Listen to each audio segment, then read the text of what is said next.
அனைவருக்கும் வணக்கம். இந்த வீடியோவில் நம்ம பார்க்க போகிறது அமெரிக்கன் ஆக்ஷன் த்ரில்லர் மூவியா மிகப்பெரிய எதிர்பார்ப்புக்கு மத்தியில் தமிழ் டப்பிங்கில் வெளியாக இருக்கிற படம் பெலரினா.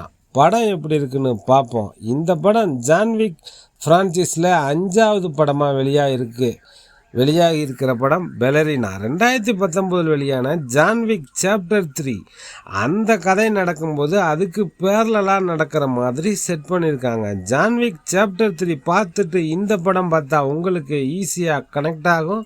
இல்லைனாலும் இந்த படம் நீங்கள் பார்க்கலாம். இந்த படத்தோட கதையை பற்றி லைட்டாக பார்ப்போம். கதாநாயகி சிறு வயசாக இருக்கும்போது தன் கண் முன்னாலேயே தன் அப்பாவை கொலை செஞ்சவங்களை தேடி பழி தீர்த்துக்கிறது தான் இந்த படத்தோட கதை. தன் அப்பாவை கொலை செய்பவன் கையில் ஒரு தாட்டு போட்டிருப்பான். அந்த தாட்டுவை வேறொரு சந்தர்ப்பத்தில் இவங்க பார்க்குறாங்க.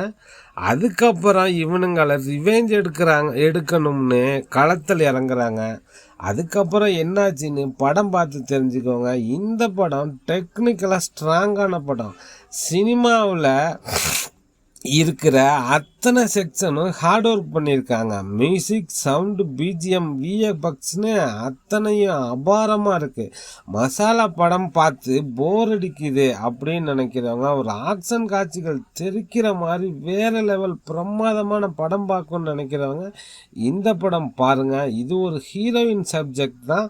கதாநாயகி தான் ஹீரோ. ஸ்டண்ட்டு சீக்வன்ஸ்லாம் ஒன்றுக்கு ஒன்று அபாரமாக இருக்குது. கிளைமேக்ஸ் ஃபைட் வேறு லெவல். சர்டிஃபிகேட்டில் தான் இந்த படம் வெளியாகி இருக்குது. அடல்ட் கண்டென்ட், செக்ஸுவல் கண்டென்ட்லாம் எதுவும் கிடையாது.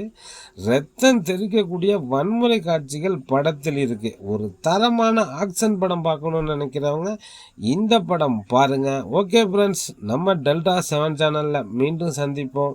டெல்டா நண்பர்களுக்கு நன்றிகள் பல.